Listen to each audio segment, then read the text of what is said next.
شرف دے حج کا مجھے بہر مصطفیٰ یا رب، روانہ سوئے مدینہ ہو قافلہ یا رب۔ الحمدللہ رب العالمین والصلاة والسلام علی سید المرسلین، اما بعد فاعوذ باللہ من الشیطان الرجیم، بسم اللہ الرحمن الرحیم۔ الصلاة والسلام علیک یا رسول اللہ وعلی آلک واصحابک یا حبیب اللہ۔ الصلاة والسلام علیک یا نبی اللہ وعلی آلک واصحابک یا نور اللہ۔ میٹھے میٹھے اسلامی بھائیوں اور مدنی چینل کے ناظرین، الحمدللہ عز و جل سلسلہ احکام حج لیے ایک بار پھر حاضر ہیں۔ الحمدللہ عز و جل اس سلسلے میں مفتی صاحب سے الحمدللہ ہمیں مدنی پھول ملتے ہیں، اور حج سے متعلق ضروری آپ کے سوالات بھی شامل سلسلہ کیے جاتے ہیں۔ کچھ اچھی اچھی نیتیں کر لیتے ہیں، کیونکہ میرے آقا صلی اللہ علیہ وآلہ وسلم کا فرمان ہے، نیت المومن خیر من عملی، مسلمان کی نیت اس کے عمل سے بہتر ہے۔ جتنی اچھی نیتیں زیادہ ہوں گی اتنا ثواب بھی بڑھتا چلا جائے گا۔ آپ بھی کوشش کریں، آپ میں سے جو اسلامی بھائی اسلامی بہنیں اس سال حج پر جا رہے ہیں، ان سے خصوصی طور پر عرض ہے کہ وہ ڈائری اور قلم ہاتھ میں لے لیں، جو مفتی صاحب کے مدنی پھول ہمیں سلسلے میں بتائے جائیں اسے نوٹ کرنا شروع کر دیں۔ پچھلے سلسلے تک ہم نے الحمدللہ عز و جل احرام سے متعلق کچھ مدنی پھول حاصل کیے، آج مزید آگے بڑھیں گے اور انشاءاللہ طواف سے متعلق بھی کچھ مدنی پھول مفتی صاحب سے لیں گے۔ آئیے درود پاک کی ایک فضیلت جو مکتبۃ المدینہ کے رسالے بیٹی کی پرورش اس میں تحریر کی گئی ہے۔ اللہ عز و جل کے محبوب دانہ غیوب منزہ عن العیوب صلی اللہ علیہ وسلم کا فرمان تقرب نشان ہے، جس نے مجھ پر 100 مرتبہ درود پاک پڑھا، اللہ عز و جل اس کی دونوں آنکھوں کے درمیان لکھ دیتا ہے کہ یہ نفاق اور جہنم کی آگ سے آزاد ہے، اور اسے بروز قیامت شہداء کے ساتھ رکھے گا۔ صلو علی الحبیب صلی اللہ تعالی علی محمد صلی اللہ علیہ وآلہ وسلم۔ جی مفتی صاحب ماشاءاللہ عز و جل آپ سے تربیت کا سلسلہ جاری ہے، بہت سے ناظرین کی طرف سے تاثرات ملتے رہتے ہیں مجھے الحمدللہ۔ جی آج کے سلسلے میں ہمیں آپ کیا مدنی پھول ارشاد فرمائیں گے؟ الحمدللہ رب العالمین والصلاة والسلام علی سید الانبیاء والمرسلین، اما بعد فاعوذ باللہ من الشیطان الرجیم، بسم اللہ الرحمن الرحیم۔ پچھلے سلسلے میں تصورات تھے، تصورات میں احرام شروع ہو گیا تھا الحمدللہ، اور اس کی پابندیوں کے متعلق بھی گفتگو ہوئی تھی۔ جی اب چلتے ہیں سوئے مکہ۔ لے چلیں مفتی صاحب، ہم حاضر ہیں۔ تصور میں جانے پر تو کوئی پابندی نہیں ہے، بالکل کوئی پابندی نہیں ہے ماشاءاللہ۔ تو اب عازمین حج یہ سمجھیں کہ جہاز میں بیٹھ کر جدہ شریف جا رہے ہیں، جی اور وہ دنیا میں کہیں سے بھی آئیں، جیسے مصر کے لوگ اگر آتے ہیں بائی روڈ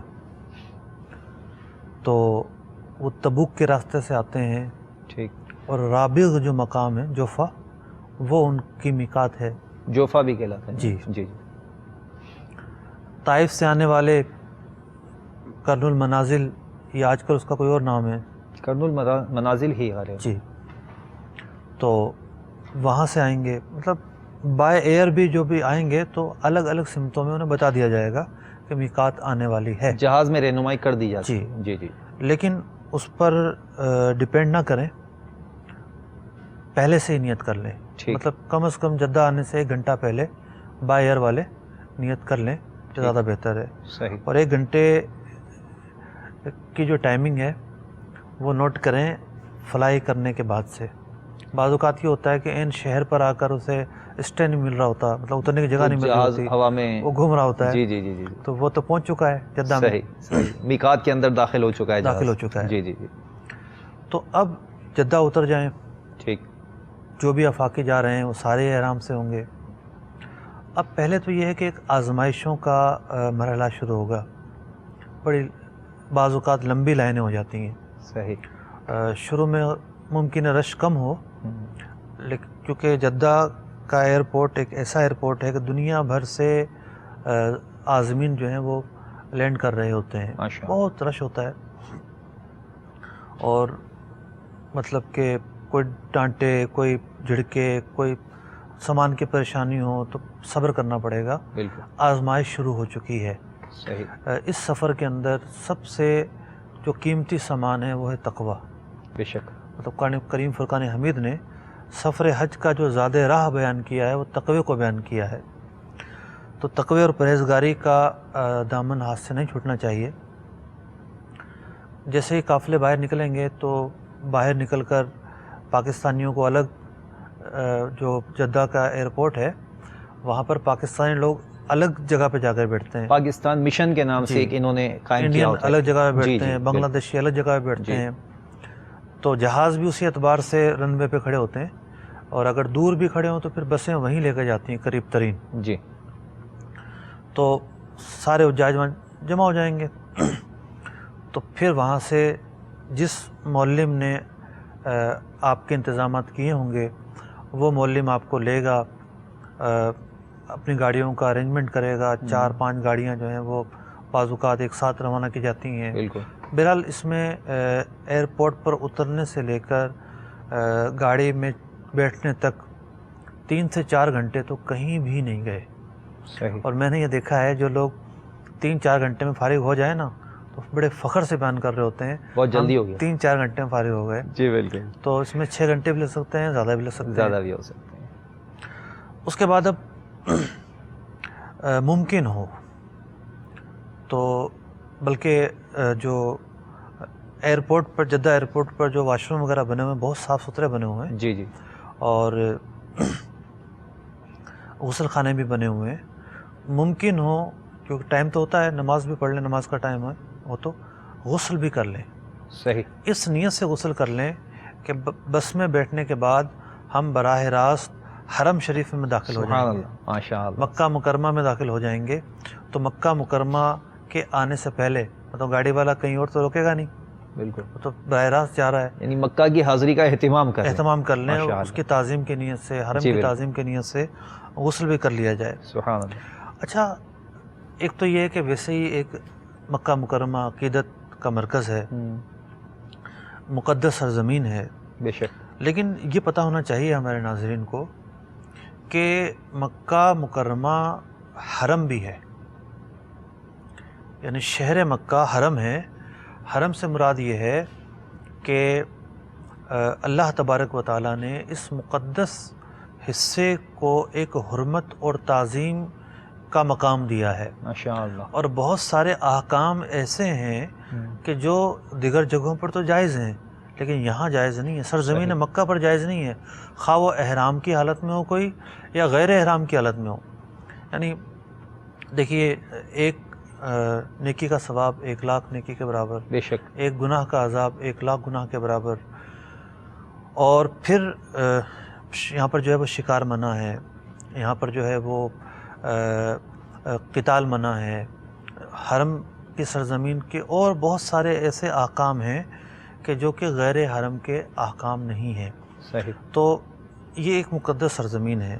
اور روایتوں میں آیا کہ حضرات انبیاء اکرام علیہم السلام جب مکہ مکرمہ میں داخل ہوتے، ابن ماجہ کی حدیث ہے، حضرت ابن عباس رضی اللہ تعالیٰ عنہ سے روایت رضی اللہ عنہ، کہ پیدل اور ننگے پیر یعنی جوتے اتار کر داخل ہوتے، سبحان اللہ، یہ حضرات انبیاء اکرام علیہم السلام حرم کی اس انداز پر تعظیم کی جاتی کہ وہ جب حرم کی طرف روانہ ہوتے، حرم کی طرف جاتے تو اپنے جوتوں کو اتار لیا کرتے اور با ادب ہو کر سبحان اللہ حرم میں داخلہ ہوتا، سبحان اللہ۔ اسی طریقے سے سرکار دو عالم صلی اللہ تعالیٰ علیہ وسلم جب داخل مکہ ہونے لگے، جی، اب 2 قسم کی روایتیں ہیں میرے سامنے۔ ایک تو یہ ہے کہ تنعیم کے مقام پر آپ علیہ الصلوۃ والسلام نے اپنی احرام کی چادریں تبدیل فرمائیں، صحیح، یعنی مدینہ منورہ سے جب کوئی چلا ہے تو مدینہ منورہ سے پیارے آقا علیہ الصلوۃ والسلام احرام باندھ کر چلے تھے، تو وہ سفر اونٹوں پر، اور اتنا لمبا جب سفر بندہ کرتا ہے تو نبی اکرم علیہ الصلوۃ والسلام کی نہ تو چادر کو میلی کہہ سکتے ہیں، اور آپ کے تو مبارک پسینے میں وہ خوشبو تھی کہ جہاں سے آپ گزر جاتے گلیاں مہک جایا کرتی تھیں، سبحان اللہ۔ اور دلہنیں یا ان کے نمائندے آ کر آپ کی بارگاہ میں عرض کیا کرتی تھیں کہ آپ کے پسینے میں کوئی قطرہ مل جائے۔ تو نبی اکرم علیہ الصلوۃ والسلام تو پاکیزہ ہی پاکیزہ ہیں، بے نور شک، ہی نور ہیں۔ بے شک، تعلیم امت کے لیے آپ کا یہ طرز عمل رہا صحیح، کہ آپ علیہ الصلوۃ والسلام نے حرم شریف کی تعظیم کی بنا پر اپنی جو 2 چادریں تھیں احرام کی وہ بھی تبدیل فرمائیں۔ سبحان اللہ۔ یہاں سے ہمارے ناظرین کو بھی جواب مل گیا ہوگا کہ جو یہ سوال پوچھتے ہیں کہ جی چادر تبدیل کر سکتے ہیں کہ نہیں، نہاتے وقت تبدیل کر سکتے ہیں کہ نہیں، میلی ہوگی تو تبدیل کر سکتے ہیں کہ نہیں۔ نہاتے وقت جو ہے نا اس چادر کو اتار کر گھٹے پہ ٹھانک سکتے ہیں نہیں، اس میں بھی بڑا اشکال ہوتا ہے کہ بھئی کیونکہ وہ یہ سمجھتے ہیں چادر باندھ لینے کا نام احرام جی ہے، جی بالکل، چادر کھول دے تو احرام کھل جائے گا، ایسا نہیں ہے۔ ایسا نہیں، حسب موقع چادر کھولی جاتی ہے، چادر جو ہے وہ تبدیل بھی کی جا سکتی ہے، بالکل جیسا کہ یہ موقع بیان ہوا۔ بالکل، تو اچھا، دوسری بات یہ ہے کہ نبی اکرم علیہ الصلوۃ صلی اللہ والسلام تعالیٰ وسلم۔ مقام ذی طویٰ کے قریب آئے، وہاں آپ علیہ الصلوۃ والسلام نے غسل فرمایا اور پھر اشراق چاشت کے وقت مکہ مکرمہ میں داخل ہوئے۔ سبحان اللہ۔ تو جو ذی طویٰ کا مقام ہے یہ تو حرم کے اندر ہے، یعنی آپ تو ابھی ہو کر آئے رمضان میں، 2013 میں نے دیکھا تھا کہ جب توسیع کے لیے عمارات توڑی گئی تھیں، سب چٹیل میدان کر دیا گیا تھا، لیکن بیر طویٰ کی جو عمارت ہے وہ باقی تھی۔ تو بہرحال علامہ عینی رحمۃ اللہ تعالیٰ علیہ لکھتے ہیں کہ حرم شریف میں داخلے کے لیے غسل مستحب ہے۔ ٹھیک، اب مکہ مکرمہ جب پہنچے ہیں تو مکہ مکرمہ پہنچتے وقت بھی یہ دعا پڑھ لی جائے، اللہم اجعل لی بہا قرارا وارزقنی فیہا رزقا حلالا، اے اللہ تو مجھے اس میں قرار رکھ۔ کتنی پیاری دعا ہے سبحان اللہ۔ قرار رکھنے کی، یعنی بندہ جائے تو وہاں ذوق میں ہو، پھر اور دل ہی نہ چاہے آنے کو، کیا بات، تو قرار رکھ۔ عاشقوں کا انداز بھی مفتی صاحب ایسا ہی ہوتا ہے نا کہ وہ جب داخل ہو جاتے ہیں تو ان کی کیفیت ہی تبدیل ہو جاتی جی، ہے۔ ماشاء اللہ۔ اور مجھے اس میں حلال روزی دے۔ تو بزرگوں نے یہ لکھا کہ جب داخل ہونے لگے تو اہل جنت معلا کی بارگاہ میں ایصال ثواب کرتے ہوئے، اور بھی بہت ساری دعائیں ہیں جو بالخصوص بارہ شریعت کے چھٹے حصے میں بیان کی گئی ہیں، جی، وہ دعائیں بھی پڑھی جا سکتی ہیں۔ یوں مکہ مکرمہ میں داخل ہوا جائے۔ اب مکہ مکرمہ میں داخل ہو گئے تو سب سے پہلے تو یہ ہے کہ مختلف راستے ہیں، بعض اوقات آبادی نہیں آتی لیکن حرم کی جو حدود ہے وہ شروع ہو جاتی ہے، جی، اور دور سے بورڈ نظر آ جاتا ہے تو کوئی بتانے والا نہیں ہوتا ہے بعض اوقات۔ اچھا جدہ سے پرانے لوگ ہاں جب ہوتے ہیں جی جی، تو بتا دیتے ہیں، بس والا اپنی دھن میں ہوتا ہے، تو اب تو تھوڑی سی نشانی دائیں جدہ بائیں، سے آئیں گے نا مفتی صاحب، جو جی جدہ کی طرف سے آئیں گے تو وہ 2 راؤنڈ سے خوبصورت سے بنا دیا انہوں نے، اس کی نشاندہی کے لیے اس جی، پہ پورا لکھ بھی دیا ہے بہت اچھے انداز میں، یعنی وہ جو ایک برج سا بنایا اور اس پر ایک جزدان رکھا وہ ہوا ہے۔ اندر داخل ہونے کے بعد اچھا، ہے۔ وہ بعد میں، اس سے پہلے جو ہے نا 2 ایسے راؤنڈ بن گئے ہیں، یعنی دونوں روڈوں پر، یعنی آنے جانے کے 2 راستے ہیں تو ہر راستے پر انہوں نے ایک راؤنڈ بنا دیا ہے۔ لیکن جب حرم کی حدود آتی ہیں تو لکھا ہوتا ہے للمسلمین فقط، جی جی جی، اور حدود الحرم بھی لکھا ہوتا ہے۔ بالکل لکھا ہوتا ہے۔ تو بہرحال اب یہ جو زائرین ہیں، عازمین حج ہیں، دیوانہ وار مکہ مکرمہ میں داخل ہوں، اور ممکن ہے کہ ایسے راستے سے جائیں مسجد الحرام کے مینارے میں نظر آ جائیں۔ سبحان اللہ، کیا بات۔ اب جانے کے بعد سب نے تھکن اتارنی ہے۔ شروع میں جو لوگ جا رہے ہیں انہیں تو رش کم ملے گا مسجد الحرام شریف میں، لیکن جو تاریخیں نزدیک آتے جائیں گی مسجد الحرام شریف میں رش بڑھتا چلا جائے گا۔ اب کوئی کسی وقت بھی پہنچے، بہتر یہ ہے کہ نیند پوری کر لی جائے، ٹھیک، کیونکہ ہوتا یہ ہے کہ جانے کی جب اہتمام ہو رہا ہوتا ہے، ملنے ملانے والے، تیاری، سامان تیار کرنا، ایئرپورٹ کی ویٹنگ، اگر وہ اسٹے فلائٹ ہے تو پھر وہاں کا جو ہے وہ وقت گزارا جاتا ہے، پورا آرام پورا کر لیا جائے۔ صحیح۔ جو لوگ پرائیویٹ گروپ سے جاتے ہیں وہ کسی حد تک ابتدا میں منظم رہتے ہیں، کم از کم حج سے پہلے تھوڑے منظم رہتے ہیں. صحیح. حج کرنے کے بعد پھر کوئی ہاتھ میں نہیں آتا. جو سرکاری اسکیم کے ذریعے جا رہے ہیں صحیح. تو وہ ذرا اپنے دائیں بائیں دیکھیں کہ کون سے ایسے لوگ ہیں جو ہم خیال ہیں اور ہم مزاج ہیں اور جن کے ساتھ جو ہے وہ آنا جانا رکھا جائے. جی. تو اب عزیزیہ میں اگر رہائش ہے کسی کی تو وہاں سے گورنمنٹ کی گاڑیاں بھی چلتی ہیں، سرکاری اسکیم والوں کے لیے چلتی ہیں. ورنہ یہ ہے کہ ایک تو ٹیکسیاں ہوتی ہیں، پھر وہاں ٹیکسی سے جو بڑی گاڑیاں ہیں مختلف قسم کی پیجارو ٹائپ کی گاڑیاں بھی ہوتی ہیں. اب تو مفتی صاحب بہت آسان ہو گیا ہے، جو گورنمنٹ پیکج سے جانے والے ہیں یا مطلب جتنے بھی ممالک سے آتے ہیں نا جو عزیزیہ میں ٹھہرتے ہیں ان کے لیے سرکاری طور پر جو ہے وہ بسوں کا انتظام ہو گیا ہے. ہر بلڈنگ یعنی 10-12 بلڈنگوں کے درمیان ایک اسٹاپ بنا ہوا ہے جو بس کا اسٹاپ کہلاتا ہے، اس کا باقاعدہ ایک نمبر بھی دے دیتے ہیں. یہ اس اسٹاپ کی بس وہاں سے چلتی ہے اور انہیں ایک مقام پر اتارتی ہے جہاں سے حرم کی ڈائریکٹ بس، یعنی ایک بیچ میں اسٹاپ ہوتا ہے جو ان کو ان کے ہوٹل سے اس حرم کے قریب ایک اسٹاپ ہے وہاں اتاریں گے اور وہاں سے جو سبقوں کی بسیں چلتی ہیں وہ سیدھے ان کو حرم میں عجیہ ٹنل کے پاس اتار دیں گے یا پھر سرکار صلی اللہ علیہ وسلم کی ولادت گاہ کی جانب اتار دیں گے اور وہاں سے پھر یہ بآسانی جو ہے یہ حرم میں آ سکتے ہیں. ٹھیک. اور وہ 5-7 منٹ کے بعد چلتی ہے، وہ ہر چند منٹ جیسے بس فل ہو جاتی ہے، اگر فل بھی نہ ہو تو وہ چلتی رہتی ہے، کنٹینیو چلتی رہتی ہے. تو مطلب گروپ کی شکل میں آئیں جی. اور اس بات کا بطور خاص اہتمام کریں کہ جب آپ پہلی دفعہ نکل رہے ہیں اپنی ہوٹل سے تو ایک تو ہوٹل سے کارڈ لے لیں. بالکل. آپ گورنمنٹ اسکیم میں گئے ہیں یا سرکاری اسکیم میں گئے ہیں، کارڈ لے لیں. اس کے بعد ذرا یہ دیکھ لیں کہ مین روڈ کے آنے تک کون کون سی کی بلڈنگیں آئی ہیں. بالکل. کاغذ میں نقشہ بنا لیں اور یہاں مین روڈ پر کون سا پلازا ہے، کوئی ہوٹل ہے، کوئی سائن بورڈ نظر آ رہا ہے، نمایاں جگہ جو ہے وہ اس کو نوٹ کر لیں. جی بالکل. کیونکہ میرے جیسا آدمی بھی کئی دفعہ پریشان ہوا ہے کہ حالانکہ عربی زبان تھوڑی بہت بولی جا سکتی ہے لیکن ہوتا یہ ہے کہ اس موسم میں مقامی لوگ ہی نہیں ملتے. یہ بڑی دشواری ہوتی ہے. جس سے پوچھو وہ خود حاجی ہوتا ہے، وہ خود وہاں حج کرنے آیا ہوتا ہے. پھر ملازمین ہوتے ہیں، ان کو اتنی مطلب معرفت نہیں ہوتی، کمپنیوں کے ملازمین ہوتے ہیں اور وہ ظاہر بات ہے کام سے کام رکھتے ہیں. بہت دشواری ہو جاتی ہے اور ٹیکسی والے کو سمجھانا مشکل ہو جاتا ہے. بہت اچھا آپ نے مشورہ دیا. کارڈ ہونا چاہیے اور اس کارڈ کے بیگ پر جو ہے نا آج کل نقشے بھی بنا دیتے ہیں ہوٹل والے آسانی کے لیے کہ جو قریب کی نمایاں جگہ ہوتی ہیں اس کو مارک کر کے اس کارڈ کے اوپر نقشہ بھی ہوتا ہے تاکہ پہنچنے والوں کو آسانی ہو. اور پھر یہ بھی ذہن میں رکھا جائے کہ عزیزیہ میں جو بلڈنگ ہیں وہ ہوٹل نہیں ہے. جی. جو ہمارے ذہن میں کنسیپٹ ہے کہ جناب ہوٹل ہوگا، وہ کھانے کا بھی اہتمام ہوگا، ریسٹورنٹ ہوگا، وہ نہیں ہے. وہ فلیٹ ٹائپ عمارتیں ہیں جی جس میں حاجی آ کر ٹھہرتے ہیں اور اس کے کمروں میں وہ تقسیم ہو جاتے ہیں. اور بعض بلڈنگوں میں تو ریسیپشن ہوتا ہے لیکن بعض بلڈنگوں میں ریسیپشن نہیں ہوتا اور بعض جگہ اچھے لوگ ہوتے ہیں ریسیپشن پر، بعض جگہ بالکل تعاون نہ کرنے والے لوگ ہوتے ہیں.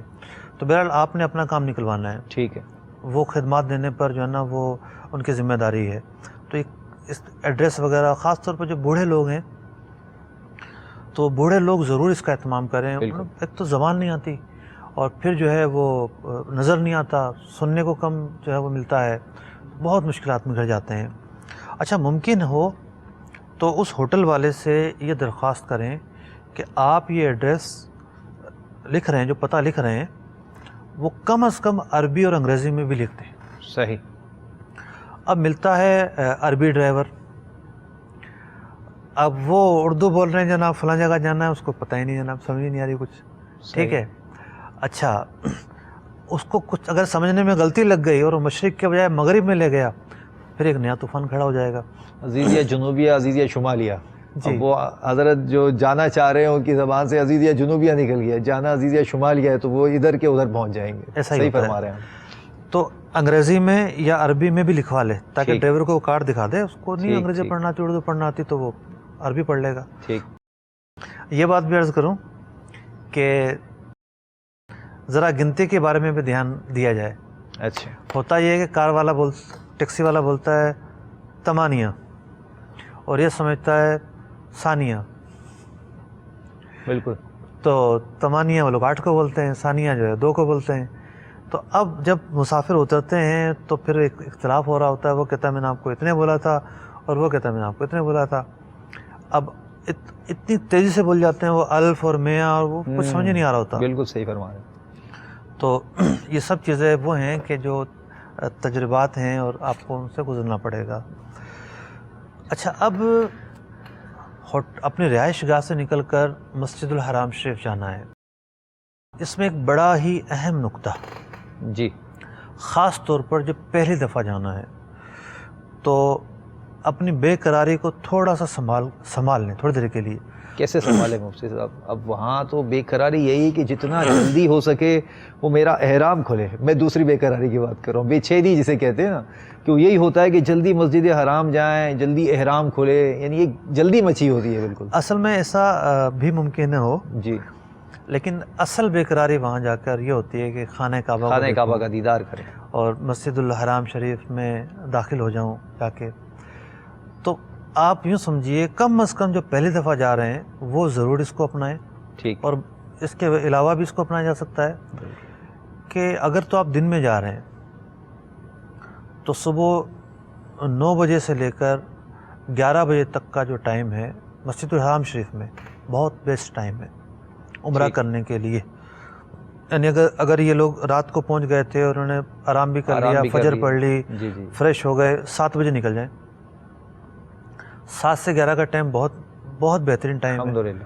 اس میں یعنی کہ لوگ تقسیم ہوتے ہیں، یہ نہیں ہوتا کہ سارے لوگ مسجد الحرام میں موجود ہیں. جب ہو گئی ظہر کی اذان، بلکہ اس سے وہاں تو نمازوں سے 1 گھنٹہ پہلے لوگ آکر بیٹھ جاتے ہیں. بالکل ایسا ہی. تو ظہر سے لے کر عشاء تک پہلا عمرہ بالکل بھی نہ کریں. ٹھیک. یہ ہوگا کہ آپ نے جو ہے وہ 2 بجے عمرہ شروع کیا ہے اور مسجد تو فل ہو چکی ہے، 3 بجے کا جگہ نماز ہونی ہے. تو اب جناب نمازوں کا جب ٹائم بیچ میں آئے گا تو رش پڑ جائے گا، پھر جو وہ طواف بھی ٹوٹ جائے گا، کیونکہ وہ نمازوں کے لیے جو آتے ہیں نا مفتی صاحب، ان میں سے ایک تعداد ہوتی ہے جو اس کے بعد طواف، نفلی طواف کے لیے ضرور آتے ہیں. بالکل. جو ساتھی ہیں ساتھ کے وہ بچھڑ جائیں گے. جی بالکل. پریشانی ہو جائے گی، آپ طواف نہیں کر پائیں گے، آپ کو پتہ نہیں چلے گا صحیح کہاں ہیں، حالانکہ آپ نے بڑا اہتمام کیا تھا سب ساتھ رہیں گے. ایسا ہو نہیں پائے گا. تو ایک تو یہ جو ٹائم ہے ظہر سے عشاء، اس دوران پہلی دفعہ طواف کرنے تو بالکل نہ جائیں. ٹھیک. پہلی دفعہ تو جا کے عمرہ ہی کرنا ہے. 7 سے 11 کا ٹائم بہترین ٹائم ہے. اور دوسرا جو ٹائم ہے وہ رات 11 بجے سے لے کر 2 بجے تک کا ٹائم. ٹھیک ہے. یہ بہترین ٹائم ہے. تو جیسے اگر دن کے وقت پہنچے ہیں تو دن کے وقت پہنچنے کے بعد پھر اپنے آرام وغیرہ کرنے کے بعد عشاء پڑھنے کے بعد پھر مسجد الحرام شریف جائیں. اور جانے کے بعد پھر جو ہے وہ سب سے پہلے تو یہ ذہن بنا لیں کہ آپ جب مسجد الحرام شریف میں داخل ہوں گے تو خانہ کعبہ پر آپ کی نگاہ پڑنی ہے. سبحان اللہ. تو خانہ کعبہ پر جو نگاہ ہے اسے ذرا سنبھال کر رکھنا ہے. مطلب ذوق میں پڑھنی چاہیے، غفلت میں نہیں پڑھنی چاہیے. ٹھیک. کہ خانہ کعبہ پر جب پہلی نگاہ پڑھے اور بندہ اس وقت جو دعا مانگے اللہ تبارک و تعالیٰ وہ دعا قبول فرماتا ہے. سبحان اللہ. تو کتابوں میں لکھا کہ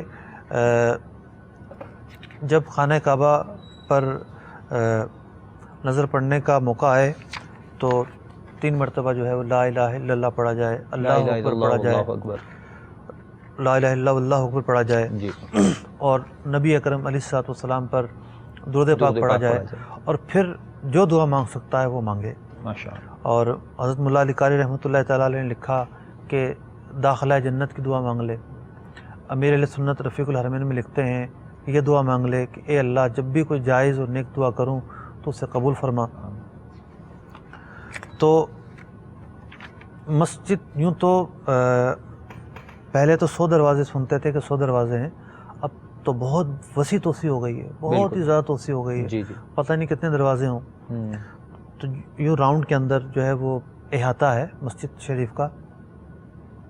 تو اب اگر تو سرکاری بس سے گئے ہیں تو ایک جگہ ہے نبی اکرم علیہ السلام کی مولد شریف کی طرف سے، اس کی ایک نشانی یہ ہے کہ روڈ بہت اونچا ہے اور اس سے ڈھلان میں آئیں گے، بالکل ڈھلان میں آئیں گے، اور جو مروہ ہے وہاں وہ نکلے گا آ کے. بالکل.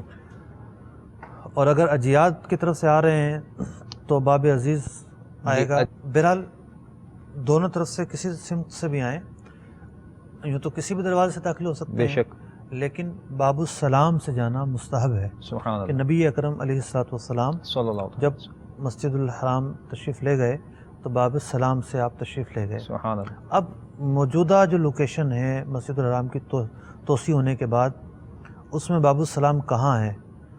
آپ نے کلپ تیار کیا ہے رمضان المبارک جی یا اس کے بعد آپ گئے تھے، تو ہمارے ناظرین کو وہ کلپ دکھا دیتے ہیں. انشاءاللہ. جی بھائی دکھائیے باب مسجد السلام الحرام کیسے شریف میں جائیں گے کس طرح داخل ہونا ہے. انشاءاللہ.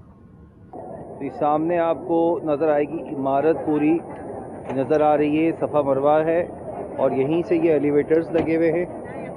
ایلیویٹر سے آپ نیچے جائیں گے، سامنے آپ کو باب السلام نظر آئے گا. یہ باب السلام ہے ماشاءاللہ الحمدللہ. دیکھیں یہاں باب السلام سے آپ کی حاضری ہوگی حرم میں. شرف دے حج کا مجھے بہر مصطفیٰ یا رب. ماشاء اللہ. اسے اب یہاں پر کچھ چیز اور میں شیئر کرتا ہوں اپنے ناظرین کو. یہ جیسے دکھایا ہے آپ کو جبل ابی قبیس، اور جبل ابی قبیس آپ جب سرکار صلی اللہ علیہ وسلم کی ولادت گاہ سے حرم کی طرف آئیں گے تو سامنے یہ جو عمارت آپ کو نظر آ رہی تھی، یہ پورا مساح ہے صفا مروہ کی جہاں صحیح ہوتی ہے وہ جگہ ہے. اور وہیں سے آپ جب سیدھے آئیں گے تو آپ کے الٹے ہاتھ پر جبل ابی قبیس ہوگا، اور آپ سیدھے چلے جائیں گے تو سامنے ہی ایلیویٹرز نظر آئیں گے جو آپ کو دکھائے گئے اسکرین میں. اور ان ایلیویٹر سے جیسے آپ نیچے جائیں گے تو باب السلام کا جو بورڈ لگا ہوا تھا وہاں پہنچیں گے. اب یہ راستہ جو ہے چونکہ نیچے کی طرف سے ہو کر جا رہا ہے تو آپ سمجھیں گے میں کافی نیچے چلا گیا، پھر دوبارہ اٹھوں گا. پہلے تو ایسے ہی تھا مفتی صاحب کہ وہ سیڑھیاں چڑھ کر ہم جو ہے نا وہ مسجد الحرام میں داخل ہوتے تھے. لیکن اب یوں ہو گیا ہے کہ جیسے آپ سرخ رنگ کی جو عمارت ہے اس پہ چڑھتے جی جی جی جی بالکل. تو اب جو ہے نا آپ جب یہ باب السلام جہاں لکھا ہوا تھا وہاں سے داخل ہوں گے تو جو جگہ نظر آئے گی وہ صفا مروہ ہے، یعنی وہ پرانا مقام ہے جہاں سے لوگ صحیح کیا کرتے تھے. پہلے یہ بیسمنٹ کہلاتا تھا، اب بھی بیسمنٹ ہی ہے، لیکن نئی تعمیرات اس طرح سے ہو گئی ہیں کہ جب آپ اس سے چلتے چلتے چلتے آگے پہنچیں گے تو انشاءاللہ جیسے ہی آپ کی نگاہ اٹھے گی تو آپ دیکھیں گے سامنے خانہ کعبہ ہوگا، ماشاءاللہ. اور اس خانہ کعبہ کا وہ حصہ سامنے نظر آئے گا جو دروازہ کعبہ ملتزم اور مقام ابراہیم آپ کی نگاہوں کے سامنے ہوگا. جی مفتی صاحب. اور یہ اس وقت ہوگا کہ جب باب السلام سے جائیں گے، جب باب السلام مطلب یہ صفا اور مروہ اس وقت مسا جو ہے اس وقت سامنے. جی بالکل وہاں سے گزر کر جائیں گے تو یہ تھوڑی فیملیئر بھی ہو جائیں گے کہ یہ صفا مروہ کی جگہ ہے جہاں صحیح کرنی ہے. جی اس کے علاوہ آپ کسی اور دروازے سے جائیں گے تو خانہ کعبہ تو نظر آنا ہی ہے، بے شک آنا، لیکن وہ دوسری طرف سے جائیں گے تو صفا مروہ کا حصہ نہیں آئے گا ٹھیک نظر میں. ٹھیک. اب پہلے تو میں دو چار موٹی موٹی باتیں عرض کروں. جی جی. پھر ایک پیکیج ہے، پچھلے سال جو ہم نے طواف کیسے کرنا ہے بیان کیا تھا، جی تو وہی پیکیج بڑا اچھا سا وہ بیان ہو گیا تھا، ماشاءاللہ، تو وہی چلا دیں گے انشاءاللہ. تو ایک تو یہ ہے کہ قافلہ اگر بہت بڑا ہے نا تو آسانی بھی ہو سکتی ہے اور دشواری بھی. تو اس قافلے کو توڑ لیا جائے، مطلب 8 افراد 10 افراد پر مشتمل گروپ بنا دیا جائے، ٹھیک. اور اس میں جو سمجھدار آدمی ہوں اس کو ان کا لیڈر بنا دیا جائے. ٹھیک ہے. ہوگا یہ کہ مثال کے طور پر 100 افراد گئے ہیں عمرہ، پہلا عمرہ کرنے کے لیے بالخصوص، اور بعد میں سارے کے سارے بھی چھٹ گئے. صحیح. اب وہ ایک دوسرے کو بلا رہا ہے، دوسرا تیسرے کو بلا رہا ہے، تو 100 کو جمع کرنا بہت مشکل ہو جاتا ہے. صحیح. بمقابلہ اس کے کہ 8-10 کو جمع کرنا آسان ہے. صحیح. تو آپ کا قافلہ، آپ ایک ساتھ 500 لوگ گئے ہیں یا 300 گئے ہوں یا 100 گئے ہوں، جب آپ عمرے کے لیے جا رہے ہیں پہلی مرتبہ، تو اب آپ کا جو بھی گروپ لیڈر ہے اسے چاہیے کہ 8-10 افراد 12 افراد اس سے زائد نہ بنائے، ایک گروپ بنا دے اور یہ بتا دے کہ طواف کرنے کے بعد ہمارا ملنا ممکن ہو یہ ضروری نہیں ہے. ٹھیک. سب سے پہلے مسجد الحرام شریف میں داخل ہوں، خانہ کعبہ نظر آئے، دعا مانگیں، اور پھر مسجد الحرام شریف میں کہیں خالی جگہ ڈھونڈیں. ٹھیک ہے. کیونکہ بہت بڑی مسجد الحرام شریف، بہت بڑی ہے، تو وہاں تھوڑا سا دائیں بائیں ہوں گے، آگے پیچھے ہوں گے تو خالی جگہ مل جاتی ہے، آرام سے مل جاتی ہے. سب وہاں بیٹھ جائیں اور پہلے مسجد کا جائزہ لیں. دائیں دیکھیں، بائیں دیکھیں، آگے دیکھیں، پیچھے دیکھیں، اور اگر کسی کو معلوم ہو تو وہ نشاندہی کروا دے سب کو کہ اس جگہ سے آپ نے طواف شروع کرنا ہے. بیٹھ کر وہاں پر جو امیر قافلہ ہو جی. وہ یہ سمجھا دے سارے شرکاء قافلہ کو کہ بھائی یہ کون سا رکن ہے، یہ کون سا رکن سمجھ میں اگر نہیں بھی آتا تو ایک رکن بتا دے جی بالکل کہ بھئی اس طرف جو ہے وہ باب کعبہ ہے، دروازہ شریف ہے خانہ کعبہ کا، اور اس کے نزدیک ترین جو کونا ہے وہاں حجر اسود ہے. حجر اسود سے ذرا پہلے طواف شروع کرنا ہے. ٹھیک ہے. اور یوں 7 چکر لگانے ہیں اور اس کے بعد 2 رکعت نفل پڑھنے ہیں. بہتر یہ ہے کہ مقام ابراہیم یعنی خانہ کعبہ کا جو دروازہ اس کے سامنے پڑھے جائیں، ورنہ یعنی مقام ابراہیم اسی طرف ہے. جی بالکل. ورنہ یہ ہے کہ جہاں مرضی پڑھے جائیں، اور اس کے بعد وہ جو راستہ جا رہا ہے فلاں جگہ سے وہاں سے جا کے صحیح کرنی ہے. ٹھیک ہے. اس طرف سے شروع کرنی ہے اور اس طرف ختم کرنی ہے. اور صحیح جو ہے وہ 14 چکر کا نام نہیں ہے، صحیح 7 چکر کا نام ہے. یعنی صفا سے مروہ جائیں گے 1 چکر ہو گیا، مروہ سے صفا آئیں گے 2 چکر ہو گیا. تو یہ نہیں ہے کہ 2 چکر لگا کے 1 چکر ہوگا. آپ نے صحیح وضاحت فرمائی، چونکہ بعض لوگ جو ہے نا یوں سوچتے ہیں کہ یار یہاں حجر اسود سے 1 چکر شروع ہوا تو گھوم کر دوبارہ آتے ہیں تو حجر اسود پر 1 چکر ہوتا ہے، تو صفا سے چکر شروع ہوا، اب گھوم کر آئیں گے صفا پر 1 چکر ہوگا، تو یوں جس طرح فرما رہے ہیں لوگ 14 چکر گھما لیتے ہیں. کہ صفا مروہ جی اب جو ہے نا وہ ٹائل لگا ہوا ایک فرش ہے، اس کے درمیان کی جو جگہ ہے، اور صرف جو ہے وہ ایک طرف صفا کی جگہ کی ابتدا پر ایک پتھر رکھا ہوا ہے.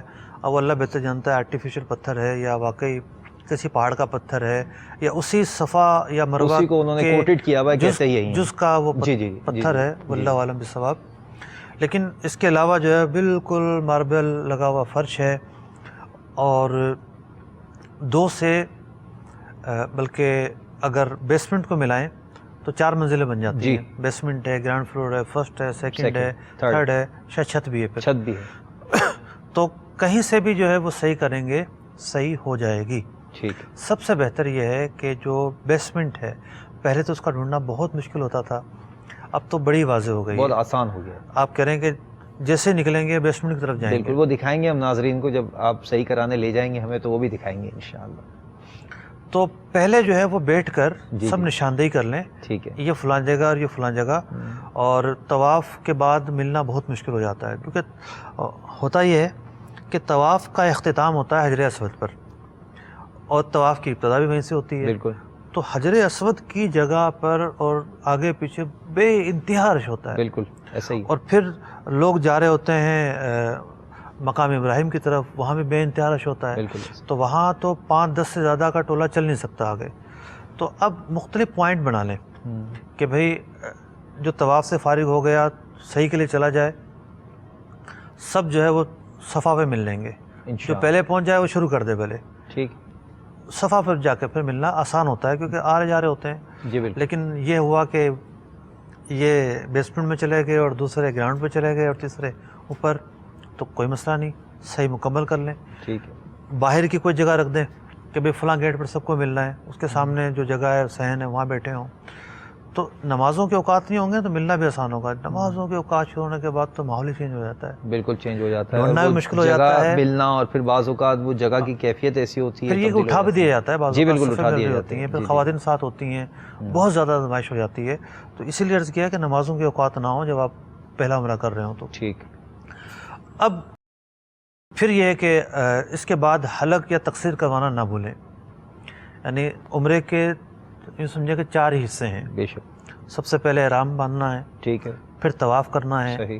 پھر صحیح کرنا ہے. ٹھیک. اور پھر حلق یا تقصیر کروانا ہے. ٹھیک. اسلامی بہنیں جو ہیں وہ تقصیر کریں گی، اور جو مرد ہیں وہ تقصیر بھی کر سکتے ہیں اور حلق بھی کروا سکتے ہیں. ٹھیک. تو پھر حلق یہیں سے کروا کر جائیں یا اپنی جو رہائش گاہ ہے وہاں سے کروائیں. حلق ہونے کے بعد، تقصیر ہونے کے بعد پھر احرام کھلے گا. احرام کی پابندیاں پھر ختم ہو جائیں گی. ٹھیک. اگر کالز ہیں تو وہ ہم لے لیتے ہیں. کالز بھی لے لیتے ہیں. کوئی کال ہے تو پھر ہم وہ پیکج چلاتے ہیں. کچھ کالز اگر لے لیں شامل سلسلہ کر لیں.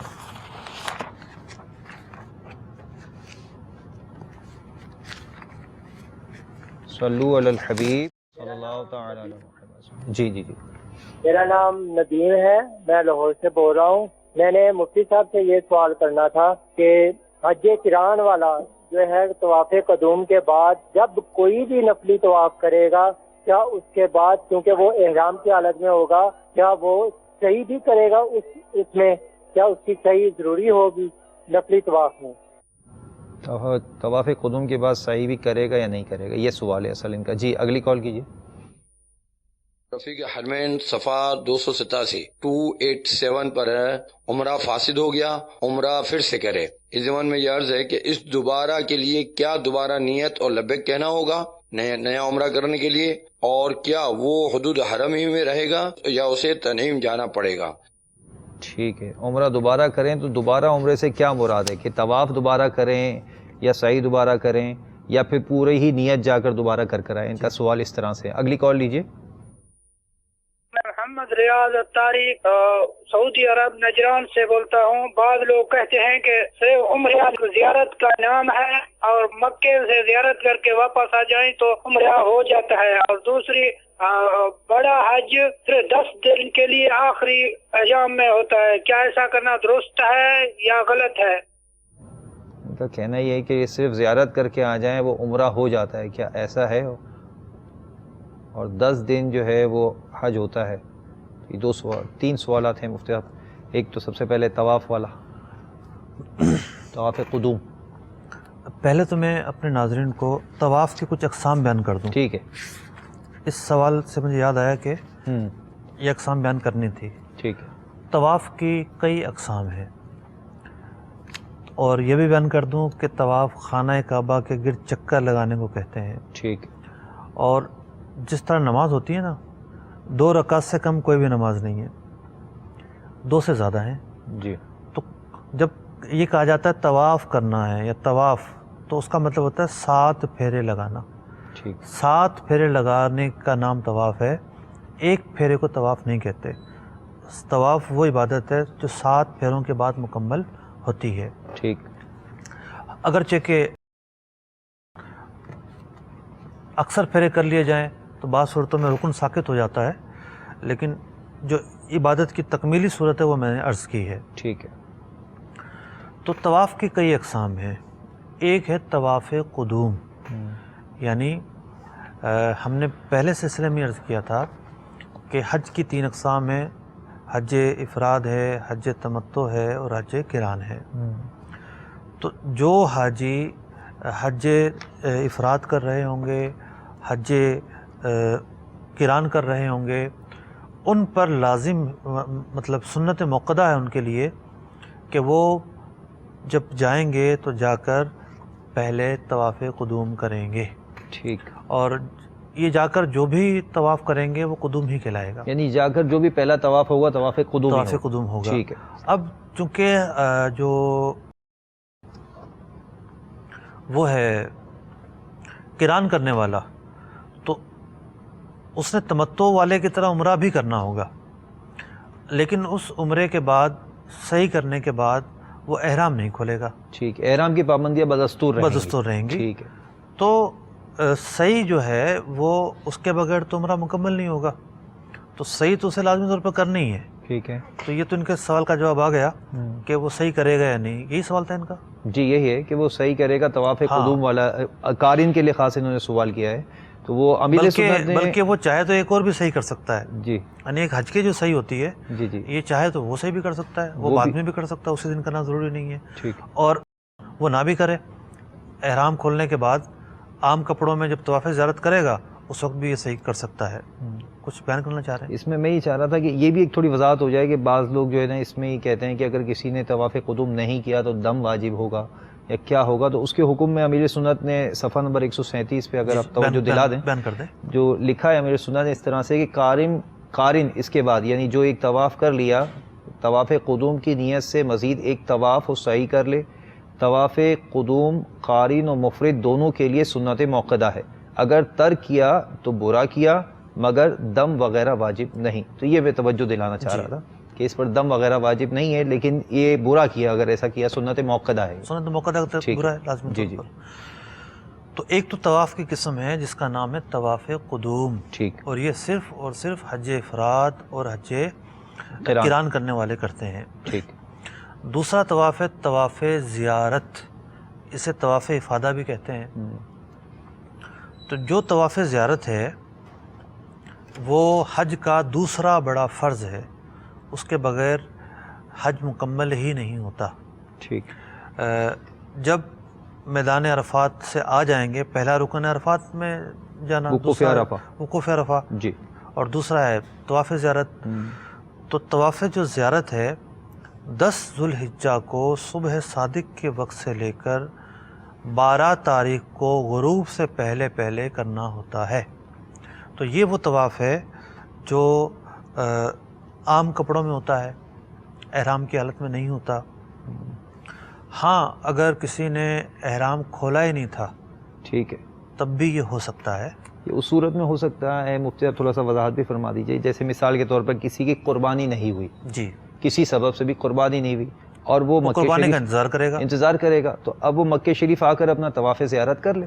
اگر وہ کرتا ہے تو جی، طواف زیارت پر ہو کوئی جائے فرق نہیں جی، پڑے گا۔ ایسی صورتیں ہوتی ہیں اسلام میں، اس طرح کے سوالات کرتے ہیں جی، تو ذہن میں آیا اس لیے۔ تو دوسرا طواف، دوسری جو قسم بیان جی، ہوئی وہ طواف طواف زیارہ، ٹھیک، جو کہ حج کا ایک دوسرا بڑا فرض ہے۔ ٹھیک ہے،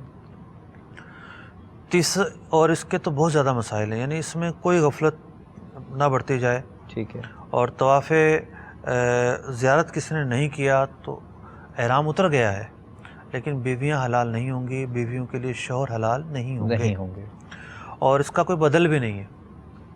ٹھیک، دم ہے نا، دم تو کسی ذریعے بھجوا دے گا، دم ادا ہو جائے گا، لیکن طواف زیارت جو ہے خود آ کر کرنا ہوگا خود۔ جی ہاں، اس جی کا کوئی نعمل بدل نہیں ہے، مطلب اس کا کوئی بدل ہی نہیں ہے۔ ٹھیک ہے، تیسری جو قسم میں طواف کی وہ ہے طواف وداع۔ ٹھیک ہے، طواف وداع اس کو طواف رخصت بھی کہتے ہیں، طواف صدر بھی کہتے ہیں۔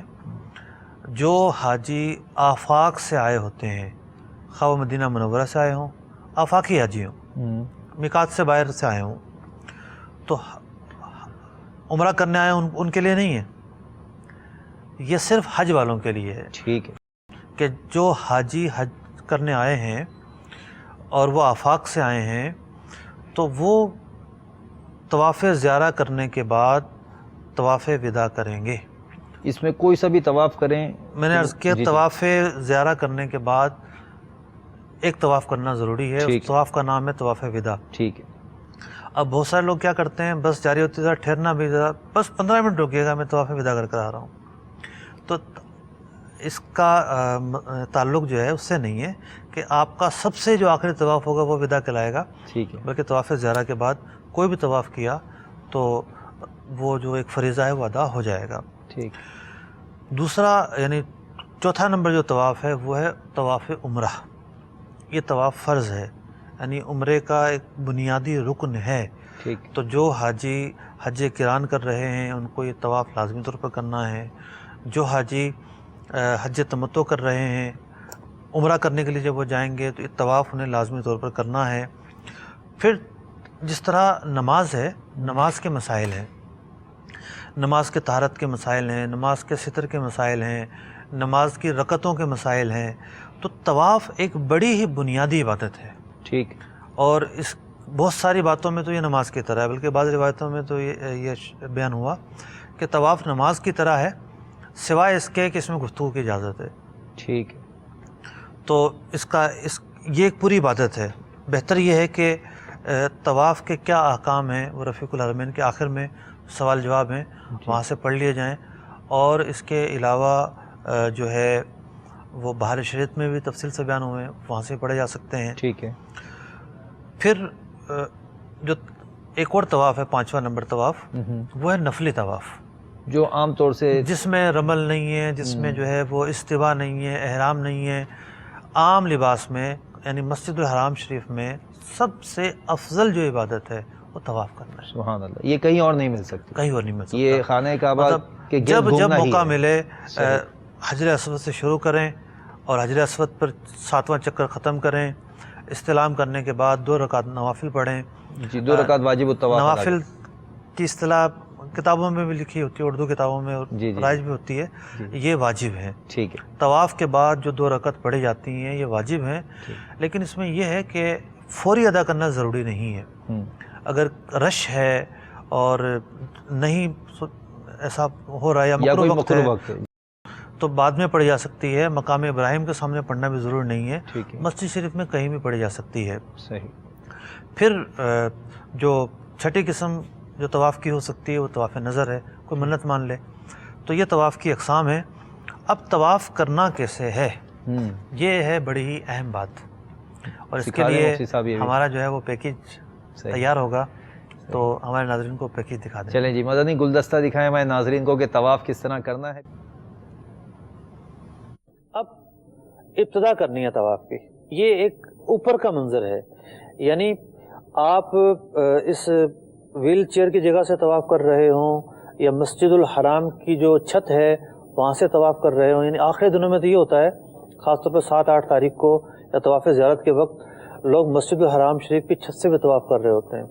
اسلامی بہنوں کے لیے تو بڑی اس میں سہولت ہے, مردوں کا اختلاط نہیں ہوتا, لیکن یہ ہے کہ بہت طویل ہو جاتا ہے. طویل ہوتا ہے, بہت طویل ہو جاتا ہے. جی جی. اب طواف کہیں سے بھی کر رہے ہوں, یعنی مطاف سے کر رہے ہوں, برآمدے سے کر رہے ہوں, مسجد الحرام شریف کی چھت سے کر رہے ہوں, ایک بات لازم و ملزوم ہے کہ طواف شروع کرنے کی ایک ہی زاویہ ہے, شروع کرنے کا ایک ہی زاویہ ہے. وہ زاویہ کیا ہے؟ یہ پٹی نشاندہی کر رہی ہے کہ اس پٹی سے جو ہے وہ طواف شروع ہوگا, اس کے پیچھے کھڑا ہونا پڑے گا. یعنی یہ جو ہمارا ایک بلو ٹکر ہے, ابتدائی طواف جہاں لکھا ہوا ہے پٹی سے پیچھے ہے. لیکن یہ یہاں پر ذہن میں رہے اس ٹائم بھائیوں کی کہ اب وہاں ایسی کوئی پٹی نہیں ہے. پہلے خاکی کلر کا ناسی کلر کا پٹا تھا, اب یہ یہاں کی آپ کی رہنما یا آپ کی تربیت کے لیے یہاں پٹی دکھائی جا رہی ہے. وہاں ایکچولی کوئی پٹی حجر اسود کو جو ہے نا وہ فالو کرنا ہے. جی, حجر اسود جو ہے نا اسے دیکھنا ہے. اچھا, یہ اچھا ہوا یہ جنگلہ بیچ میں آ گیا. جو دور سے کر رہے ہیں ان کو حجر اسود بھی نظر نہیں آئے گا, تو اندازہ لگائیں کہ باب کعبہ کس طرف ہے. ٹھیک ہے, باب کعبہ کے برابر میں حجر اسود ہے. ٹھیک ہے. تو دیکھیے یہ ہے فرش کی ایک لوکیشن. اب فرش کی لوکیشن سے ہم تھوڑا اور قریب چلے جاتے ہیں تو یہ 1, 2 اور 3 نمبر لکھے ہوئے نظر آ رہے ہیں. یہ بڑے ہی اہم ہے, بہت زیادہ اہم ہے. اب یہ نمبر یہ بتا رہے ہیں کہ طواف کی نیت کیسے کرنی ہے. نمبر 1 پر جو ایرو ہے, نمبر 1 پر جو ایرو ہے وہ ہے مستجاب کی دیوار پر, یعنی رکن یمانی کی طرف حجر اسود سے پہلے. ٹھیک. تو نیت کرنے کے لیے جو پوائنٹ نمبر 1 ہے وہاں منہ کر کے کھڑے ہو جائیں.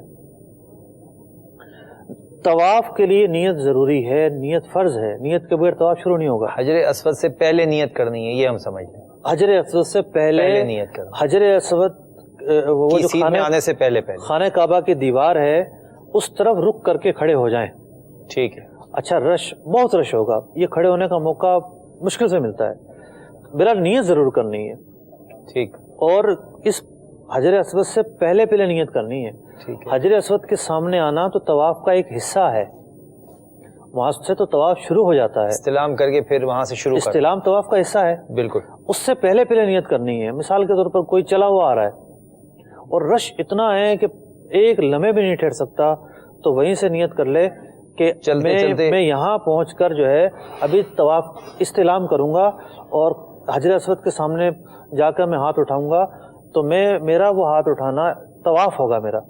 دل میں یہ نیت کرنا وہ میرا طواف ہوگا, یہ بھی کافی ہے. رفیق العلمین موجود ہے یا کوئی اور کتاب موجود ہے, اس میں نیت کے الفاظ بھی ہیں. لیکن جب بہت زیادہ رش ہوتا ہے, خاص طور پر مطاف کے اندر, ایک لمحے کے لیے کھڑا ہونا ممکن نہیں ہوتا. تو مطاف میں آنے کے بعد اب اپنے آپ کو تیار کر لیں آپ کہ پوائنٹ 1 جو لکھا ہوا ہے اس سے پہلے آپ نے نیت کر لینی ہے. ٹھیک. اور اگر موقع ملتا ہے اور جو مستحب طریقہ بیان کیا گیا کتابوں میں اس کے مطابق رش کم ہے, تو آپ یہاں آ کر خانہ کعبہ کی طرف رخ کر کے کھڑے ہو جائیں. اب نیت کریں, اس کے بعد اس کا رخ آپ کا جو نا سینہ خانہ کعبہ کی طرف ہو جائے. ٹھیک. پوائنٹ 1 پر یہاں کر آپ نیت کر لیں جو دی ہوئی ہے, نویت الطواف, طواف نیت کرتا ہوں میں, پوری نیت کر لیں. جی جی. اب سینہ خانہ کعبہ کی طرف رکھیں. اب سینہ خانہ کعبہ کی طرف رکھتے ہوئے سرک کر پوائنٹ 2 پر آ جائیں. سرک کر پوائنٹ 2 پر آ گئے. ٹھیک. پوائنٹ 2 جو ہے یہ ہے استعلام کرنے کی جگہ.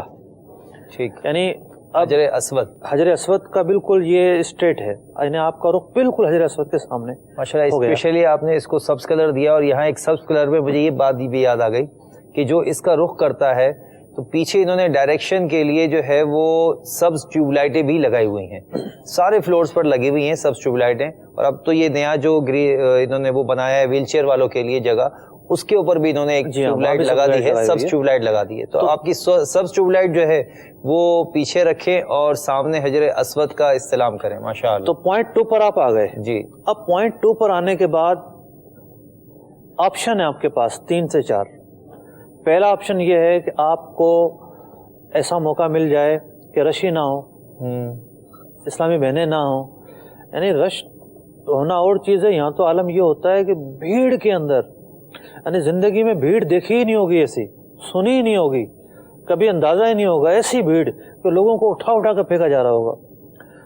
تو ایسا کچھ نہ ہو، راستے کھلے ہوں، آپ چلے جائیں، جا کے اپنے ہاتھ رکھیں حجر اسود پر، بوسہ دیں حجر اسود پر. کیا بات. اور ایک نارمل کنڈیشن میں کر رہا ہوں، بوسہ دیں اور پھر جو ہے وہاں جا کے استعلام کریں. یہ پہلا آپشن. اور یہ آپشن بہت ممکن ہے. میں نے حجر اسود کی زیارت بھی نہیں کیا آج تک. وہاں قریب جانے کا سوچ بھی نہیں سکتا آدمی، کیسے جائے قریب میں؟ ایزا دیے بغیر کسی کو وہاں جانا ممکن ہی نہیں ہے. جی. دوسرا آپشن یہ ہے، بوسہ دینے کا موقع نہیں ملتا تو چھڑی لگا لی جائے، مطلب ہاتھ رکھنے کا موقع بھی نہیں ملتا، چھڑی لگا لی جائے. چھڑی کا موقع بھی نہیں ملتا اور چھڑی لگانی بھی نہیں چاہیے، آج کل کے حالات میں لوگوں کو اذیت پہنچے گی. تیسرا آپشن یہ ہے کہ آپ اس کے سامنے جو پوائنٹ 2 ہے اس کے سامنے کھڑے ہو جائیں اور اپنے ہاتھ کندھوں تک اٹھائیں، اور اٹھا کر پوائنٹ 2 پر سینہ کیے ہوئے آپ کھڑے ہوں، آپ کا سینہ پوائنٹ 2 کے سامنے ہوں، آپ نے ہاتھ اٹھائے ہوئے ہوں. اس عمل اور اس کیفیت کا نام ہے استعلام. ٹھیک. یہ سمجھیں کہ آپ کا استعلام پورا ہو گیا، آپ نے ہاتھ اٹھائے، اس کی دعائیں بھی ہیں پڑھنے کی. ہاتھ اٹھا کر اپنا جو ہے وہ اس کا بوسہ لے لیں. ابھی آپ کا سینہ جو ہے وہ حجر اسود کی طرف ہی ہے. لیکن مفتی نیت جب ہم کریں گے جی تو اس سے پہلے مفتی صاحب ایک چیز ہے کہ وہ ہم نے تو دیکھا ہے کہ لوگ پاکستان سے چلتے ہوئے کندھا کھلا کر لیتے ہیں. تو طواف کے لیے جب مسجد الحرام میں آئے تو ہمیں اپنا کاندھا کب کھلنا چاہیے، یہ بھی وضاحت کر دی. جیسے نیت کرنے کا مرحلہ آیا، بلکہ مسجد میں جب داخل ہونے لگے، کیونکہ بسا اوقات یہ ہوتا ہے رش اتنا ہوتا ہے، وہاں جا کر بکل مارنا چادر کا یہ بہت مشکل ہو جاتا ہے. کسی کو لگ جائے، دوسرے کے منہ پہ لگ رہا ہوتا ہے. جی جی. اور ویسے بھی وہاں پر چادر منہ پہ لگنے کے بھی مسائل ہیں. ٹھیک. چہرہ چھپ جاتا ہے اس سے.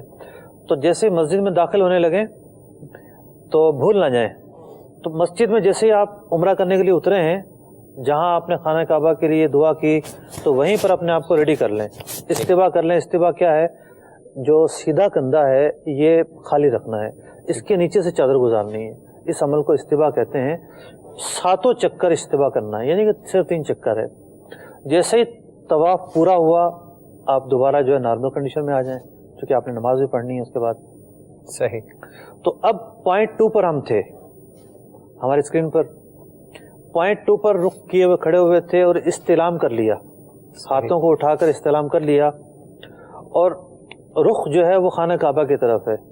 اب سرکیں یہاں تک کہ سرک کر آپ پوائنٹ 3 پر آ جائیں. ٹھیک. اب پوائنٹ 3 پر آنے کا مطلب کیا ہے کہ جو حجر اسود کی سیٹ تھی وہ ختم ہو گئی. پوائنٹ 3 پہ آنے کے بعد آپ گھوم جائیں. صحیح. آپ گھوم گئے، ذرا مجھے دکھائیے گا اسکرین پر. جیسے مفتی صاحب گھوم رہے ہیں نا، ایسے دکھائیں غور سے کہ مفتی صاحب کیسے گھوم رہے ہیں. جیسے سامنے حجر اسود ہو، یوں حجر اسود پہلے پوائنٹ 1 پر آئے. پوائنٹ 1 پر آ کر ہاتھ نہیں اٹھانے، پوائنٹ 1 پر آ کر ہاتھ اٹھانے کو بدعت لکھا ہے. جو نیت کرنے کی جگہ ہے وہاں صرف نیت کرنی ہے کہ میں طواف شروع کرتا ہوں. دل میں یہ خیال لے آئیں، یہ تصور لے آئیں، یہی کافی، یہی نیت ہے. سینہ جو ہے وہ خانہ کعبہ کی طرف ہے. سرکتے ہوئے پوائنٹ 2 پر آئے، وہاں استعلام کیا، استعلام کر کے بوسہ لیا، اور تھوڑا سا اور سر کے پوائنٹ 3 پہ آئے. پوائنٹ 3 پر آنے سے پہلے تک تو سینہ خانہ کعبہ کی طرف تھا. اب جیسے پوائنٹ 3 پر آئے گھوم جائیں اور طواف شروع کر دیں. اس میں پھر مطلب جیسے یہ وہ طواف کرنے جا رہے ہیں یا عمرے کا طواف کر رہے ہیں، جی جی کوئی بھی طواف ہے، جی جی طواف شروع ہو گیا. تو اب یہ جو طواف شروع ہو گیا، آپ گزرتے ہوئے خانہ کعبہ کے سامنے سے گزریں گے، پھر حتیم کے سامنے سے گزریں گے، پھر آپ مستجار کے سامنے سے گزریں گے، تو مستجار تک جو پہلے چکر کی دعا ہے وہ پوری کر لیں، ٹھیک، اور پہلے ہی آپ کی دعا ختم ہو گئی اس کو ریپیٹ کر لیں، ریپیٹ کریں، درود پاک پڑھتے رہیں، بعض اوقات 2 سے 3 مرتبہ ریپیٹ کرنا پڑ جاتا ہے، خاص طور پر جو وہ جگہ ہے میزاب کے سامنے درود پاک پڑھ لیں۔ کیا بات۔ پھر جب مستجاب آئے تو مستجاب پر اللہم ربنا آتنا جو دعا ہے وہ پڑھنا مستحب ہے، اور پھر اب پوائنٹ 1 جو ہے وہ مائنس ہو گیا، یعنی اب آپ نے دوبارہ خانہ کعبہ کی دوسرے طرف چکر پوائنٹ میں 1 میں وہ سینہ نہیں کرنا، پوائنٹ 1 کا کردار دوسرے چکر میں ختم ہو گیا، اور جب آپ پوائنٹ 2 پر پہنچے دوسرے چکر میں تو دوبارہ استعلام کریں، اس طرف رخ کریں اور استعلام کریں، پھر تھوڑا سا سرکیں اور پھر کنٹینیو کر لیں۔ لیکن مفتی صاحب آپ نے بھی دیکھا ہے، ہم نے بھی دیکھا ہے، اسلامی بھائی بھی دیکھتے ہیں کہ وہاں سے جب گزرنے کا وقت ہوتا ہے تو اتنا ریلا آ رہا ہوتا ہے، تو رکنا اور وہ کرنا، لوگ دور ہی دور سے یہ ہاتھ ہلاتے ہیں، یہ کیا؟ دیکھیں ایز پر کنڈیشن ہے، واقعی بعض اوقات یہ تو بڑی آزمائش والا معاملہ بعض اوقات ہو جاتا ہے۔ خاص طور پر ویل چیئر والا تو اتنی آزمائش ہوتی ہے، وہ اگر رکا ہے نا ویل چیئر والا، اس کے رکنے کا نتیجہ یہ ہوگا کہ پیچھے والے کی پنڈلی زخمی ہو جائے گی، یہ ہوتا ہے، بہت اسی لیے آزمائش ویل ہوتی چیئر انہوں نے اوپر کر دیا ہے۔ اوپر بھی تو پیچھے ویل چیئر آ رہی جی، ہوتی ہے، دوسری ویل چیئر آ رہی ہوگی، اور صحیح وہ ویل چیئر والا ٹانگ رکھ کے بیٹھا ہوتا ہے، وہ بیچارہ مریض یا بوڑھا جو ہے وہ ڈسٹرب ہو جائے گا، تو یہ آزمائش ہوتی ہے، ایز پر کنڈیشن ہے۔ لیکن ویل چیئر والوں کو یہاں ایک میں عرض کر دوں، جی کر دیں بالکل۔ ان کے جو 2 پائپ نکلے ہوتے ہیں نا، اگر یہاں ویل چیئر ابھی ہے نہیں، مفتی صاحب کی گفتگو پر مجھے یاد آیا، تو بڑے پیارے ایک اسلامی بھائی نے اس طرح سے مشورہ دیا تھا کہ یہ جو پائپ نکلے ہوتے ہیں نا، جس پہ یہ پینڈل ہوتا ہے، جس پہ پاؤں رکھے ہوتے ہیں، اس پائپ کو یوں گھما لیجئے، یہ پائپ اندر کی طرف گھوم گئے، پینڈل اور اندر ہو جائیں گے، تھوڑی سی پاؤں رکھنے والوں کو تکلیف ہوگی، لیکن اس طرح کرنے سے اگلے شخص پر یہ دونوں جو نوکیں نکلی ہوئی ہیں یہ ٹکرائیں گے نہیں اس کے پاؤں پر۔ اچھا پھر یہ اس کا حل ہے، طرح طرح کی جو ہے ویل چیئر آتی ہیں، جی مختلف آتی ہیں، میں نے ایسے بھی دیکھی ہیں جس کے آگے کمپنی فٹڈ فوم لگا ہوتا ہے۔ جی بالکل۔ اچھا ایسی صورتحال نہ ہو تو اس میں یہ ہوتا ہے کہ اپنے ساتھ کوئی کپڑا لے جائیں پرانا، وہ باندھ لیں وہاں پہ، ٹھیک ہے، اس کے باندھنے سے یہ ہوگا کہ وہ لوہا وغیرہ نکلا ہوا نہیں ہوگا، کسی کو تکلیف زخمی نہیں کرے گا، ٹھیک ہے۔ تو میں یہ عرض کر رہا ہوں کہ جیسے اگر تو یہ کیفیت پائی گئی تو ٹھیک، ورنہ یہ ہے کہ رکنے کا موقع ہی نہیں ہے، ایک لمحہ بھی نہیں ہے، پیچھے سے دھکے پڑ رہے ہیں تو کم از کم گردن گھما کر ہاتھ اٹھا دے، بسم اللہ والحمد والصلاۃ والسلام علی رسول اللہ اللہ، رسول اللہ صلی اللہ علیہ وسلم، نکل گئے سیدھے، نکل جائے۔ ٹھیک۔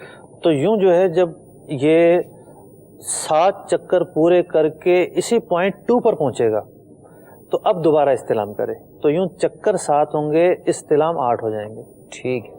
اس میں مفتی صاحب یہ بھی ہم نے مطلب دیکھے پڑھا ہے، باپا نے لکھا ہے رفیق الرحمن میں کہ رمل کرے، اب رش اتنا ہو تو پہلے کتنے پھیروں میں رمل کرنا ہے یہ بھی بتا دیجیے ہمیں، اور پھر رمل کا موقع نہ ملے تو کیا کرنا ہے؟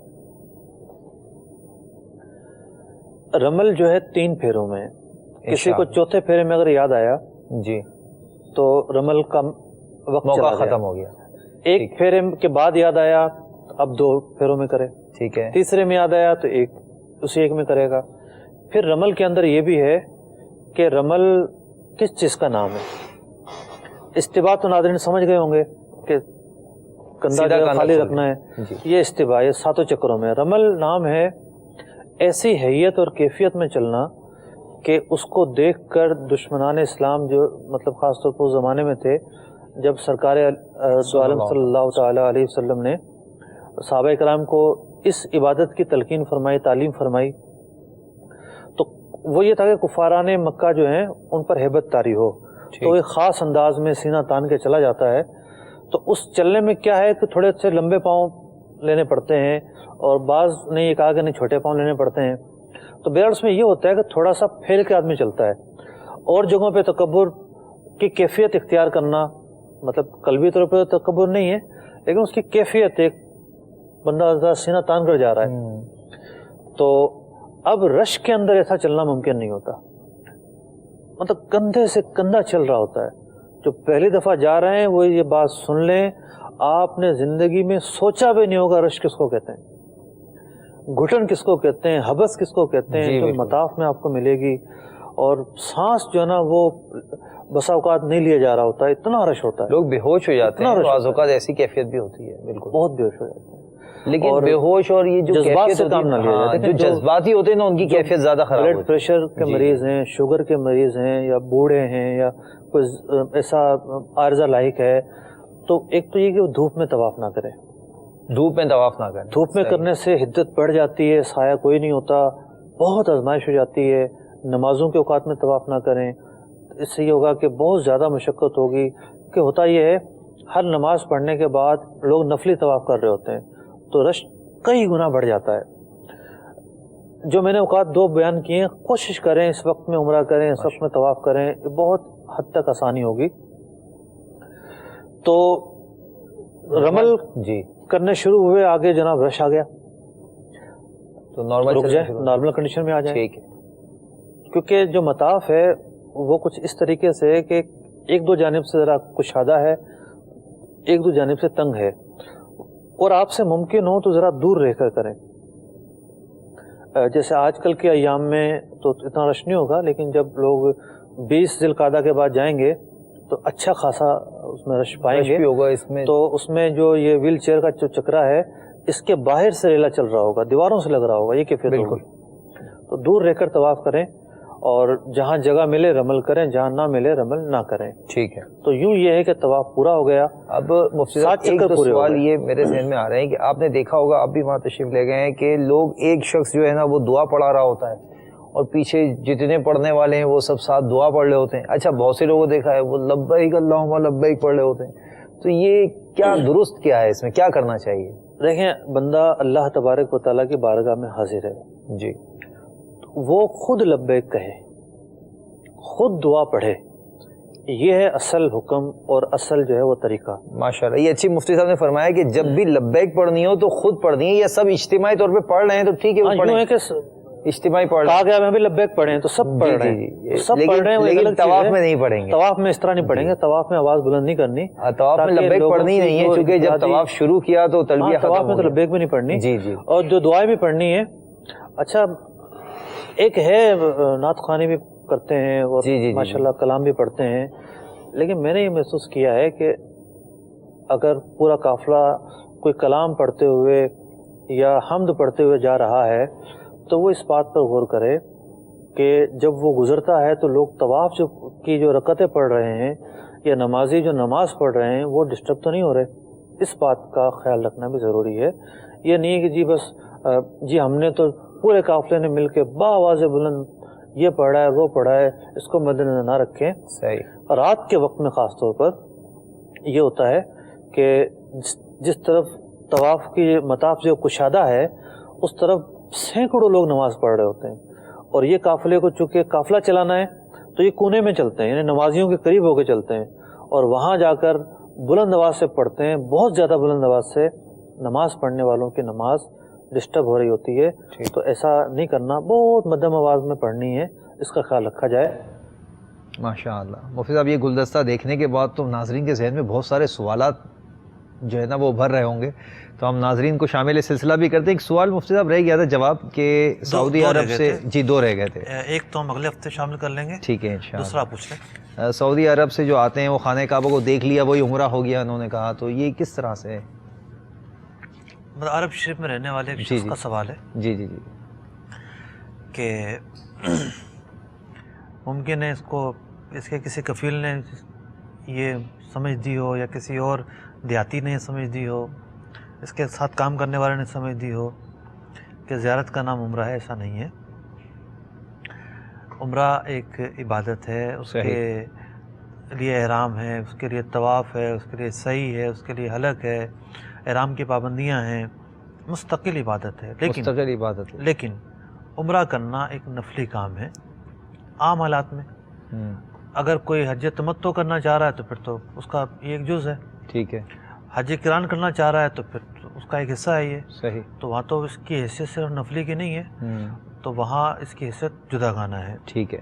ورنہ عام حالات میں نفلی ہے. کسی نے عمرہ نہیں کیا, وہ خانہ کعبہ دیکھ کر آ گیا, مسجد الحرام شریف دیکھ کر آ گیا, تو دیکھا یہ جائے گا کہ وہ گیا کہاں سے تھا, یعنی آیا کہاں سے تھا.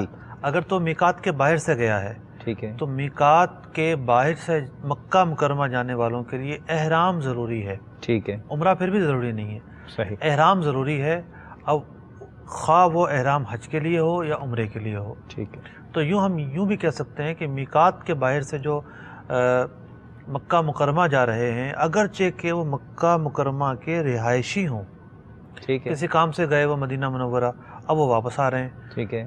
انہیں بغیر احرام کے آنا جائز نہیں ہے. ٹھیک ہے. ٹھیک جی. اگلی کالز بھی لے لیجئے. کچھ ہمارے ناظرین جو ہیں وہ ان کے ذہنوں میں بہت سے سوالات ہوئے ہوں گے. میں چاٹگاہ بنگلہ دیش سے عرض کر رہا ہوں. کام حج سلسلہ میں آپ تمام کو بہت بہت مبارک ہو. میرا سوال یہ ہے، حضور 2 بیٹے ہیں، ایک بیٹا پاکستان میں رہتا ہے اور ایک بنگلہ دیش میں. پاکستان میں بیٹا رہتا ہے، اس کا والد صاحب ان کے پاس ہے، اور بنگلہ دیش میں جو بیٹا رہتا ہے والدہ ان کے پاس ہے. یہ حج کے سیزن میں یہاں بنگلہ دیش میں رہنے والا یہ چھوٹا بیٹا اپنی ماں کو لے کے حج میں 2 دن کے بعد روانہ ہونے والا ہے. تو اس دوران پاکستان سے خبر ملی کہ ان کے باپ کا انتقال ہو گیا. اب کیا چھوٹا بیٹا اپنی ماں کو لے کر بنگلہ دیش سے حج کے لیے جا سکتا ہے؟ آپ ہمیں تفصیل کے ساتھ اس کا حل بتائیں اور جواب عطا فرمائے. اگلی کال لیجئے. محمد عدیل اتاری لیفٹ آباد کراچی سے عرض کر رہا ہوں. ماشاءاللہ احکام حج سلسلے سے بہت سے زائرین مدینہ مستفید ہو رہے ہیں. سب سے پہلے تو عبدالاحد بھائی کا بہت بہت مشکور ہوں کہ انہوں نے کنز ایمان مسجد میں ہماری تربیت فرمائی. احرام طریقہ بہت ہی آسانی سے سمجھنے کی ہم نے سعادت ملی. مفتی صاحب کی بارگاہ میں سوال عرض یہ ہے کہ حضور یہ ارشاد فرمائیے کہ احرام میں بال وغیرہ جسم سے جدا نہیں کر سکتے، لیکن اگر خود سے بال جھڑتے ہیں ٹوٹتے ہیں تو اس بارے میں کیا حکم ہے؟ اور یہ بھی ارشاد فرمائیے کہ اگر کوئی احرام پہلے سے رکھا ہوا ہے، عمرہ کیا ہوا ہے، تو کیا وہ بھی استعمال کر سکتے ہیں؟ برائے کرم رہنمائی فرما دیجیے. جزاکم اللہ خیرہ. السلام علیکم ورحمۃ اللہ وبرکاتہ. وعلیکم السلام ورحمۃ اللہ وبرکاتہ. اگلی کال بھی لے لیجئے. محمد اشفاق اتاری زمزم نگر حیدرآباد سے. مفتی صاحب کے بارے میں عرض ہے کہ جو شخص حج پر جائے تو حج کے ارکان تو 5 یا 6 دن میں ختم ہو جاتے ہیں. اب جو شخص مکہ شریف میں رہے تو اس دوران عمرے کرے، عمرے کرنا زیادہ بہتر ہے یا دعا؟ اور میرا دوسرا سوال یہ ہے کہ حج فرض ہونے کے لیے کسی شخص کے پاس مال کتنے عرصہ رہنا فرض ہے؟ اگر کسی شخص کے پاس مال کچھ دن کے لیے آ جائے اور وہ اس کا مالک بن جائے اور پھر وہ مال اس کے پاس سے چلا جائے تو اس کی حج کی فرض ہونے کی کیا صورت ہوگی؟ ٹھیک ہے. اگلی کال بھی لے لیجئے. میرا نام محمد صدیق اتاری ہے. میں مصطفیٰ آباد سے کر رہا ہوں. میرا مفتی صاحب سے یہ سوال ہے، جب حرمین طیبین میں پہنچ جائیں اپنے ہوٹل میں تو آرام کرنا ہے تو کیا لیٹ جائیں یا سو جائیں؟ حرام کی حالت میں سوئیں گے؟ اس میں مفتی صاحب سے گزارش ہے ہماری رہنمائی فرمائیں. ٹھیک ہے. احرام کی حالت میں سونا. جی مفتی صاحب سب سے پہلا سوال تھا پہلے آخری کا جواب دے دوں؟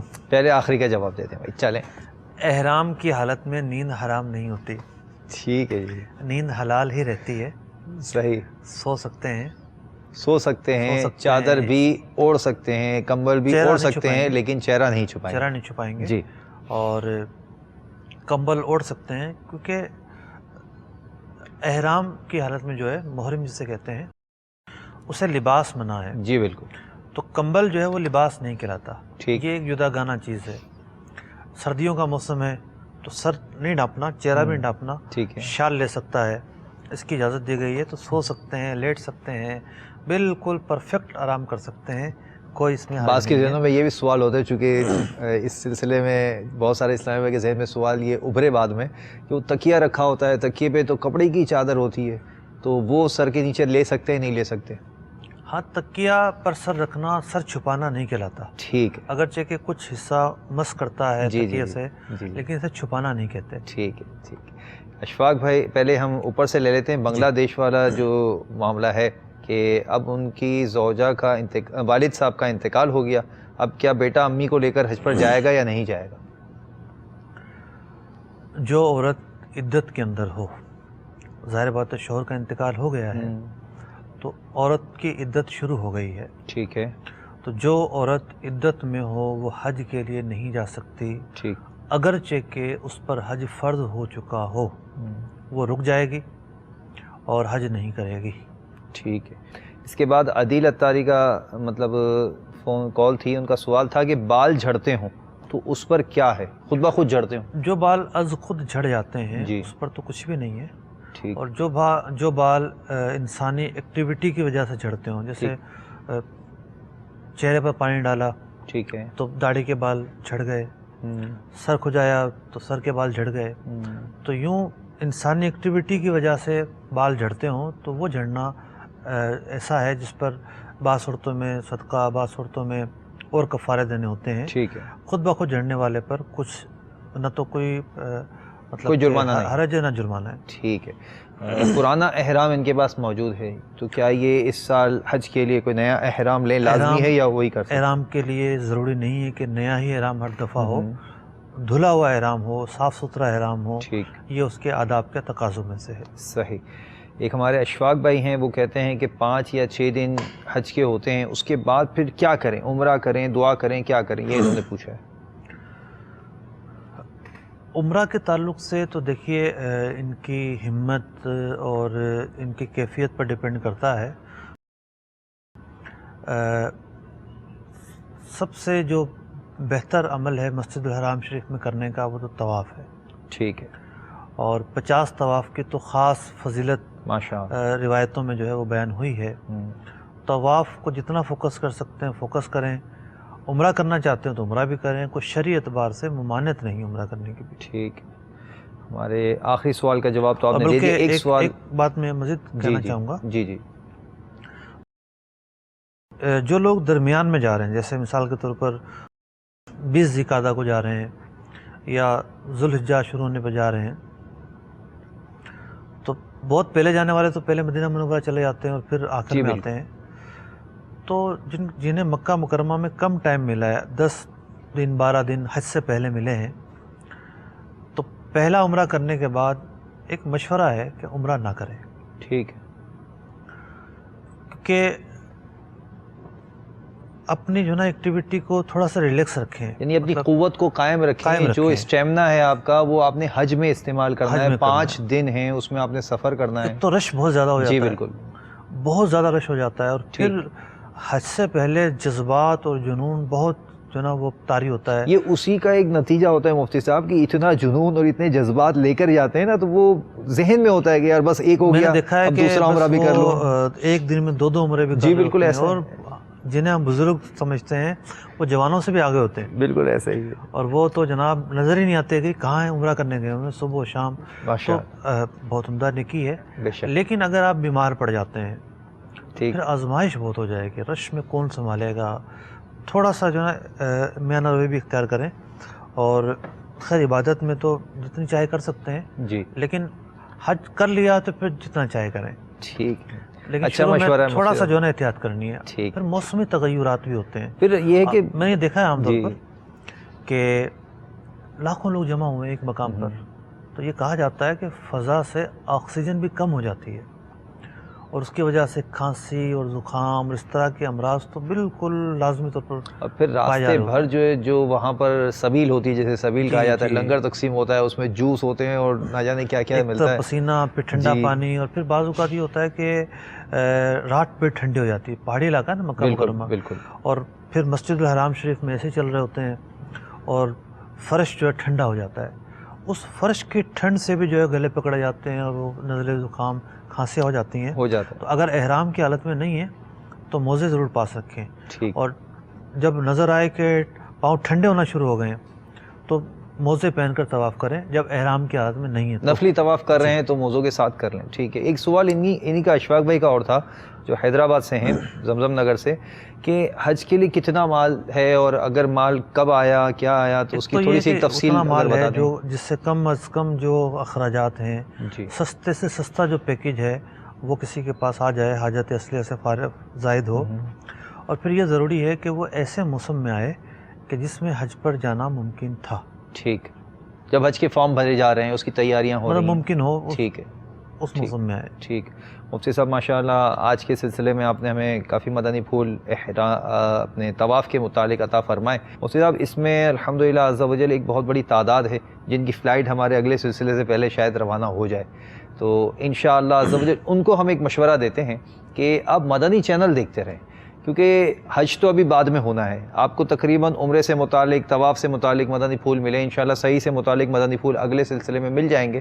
لیکن حج سے متعلق جو مدنی پھول ہیں وہ آپ انشاءاللہ عز و جل مدنی چینل پر اگر آپ وہاں پہنچ بھی جائیں، چاہے مکے میں ہوں چاہے مدینے میں ہوں، تو وہاں پر بھی الحمدللہ مدنی چینل آتا ہے. آپ جس ہوٹل میں قیام کریں اس کے جو مینیجر ہیں یا جو اس کے انتظامات والے ہیں ان سے کہیں کہ ہمیں مدنی چینل آن کر دیں تو کر دیتے ہیں، کوئی اتنا مشکل مقام نہیں ہے. تو اس طرح آپ جو ہے نا یہ سلسلے کی برکت سے حج کے مزید مدنی پھول بھی حاصل کر سکتے ہیں. الحمدللہ عز و جل مفتی صاحب ہماری مجلس حج و عمرہ وہ اس سلسلے میں کوشش کر رہی ہے کہ حاجی کیمپ میں جو ماشاءاللہ 14، 15، 16 3 دن مدنی قافلوں کی باپا نے جو رغبت دلائی ہے، تو انہوں نے حاجیوں کو لے کر جو ہے نا حاجی کیمپ میں 3 دن مدنی قافلے کا جدول بنایا کہ وہاں قریب کی مسجد میں ہوں گے. ان کا حج کی تربیت کا سلسلہ بھی جاری رہے گا اور فرض علوم، چونکہ نماز بھی سیکھنی ہے، وہاں نمازیں بھی پڑھنی ہے، دیگر عبادات بھی کرنی ہے، تو وہ بھی سیکھ کر جائیں گے. تو انشاءاللہ اس کی بے شمار برکتیں پائیں گے. اللہ تعالی ہمیں اس سلسلے کی برکتیں عطا فرمائے، اس سلسلے میں جو غلطیاں ہوئیں اپنی رحمت سے معاف فرمائے.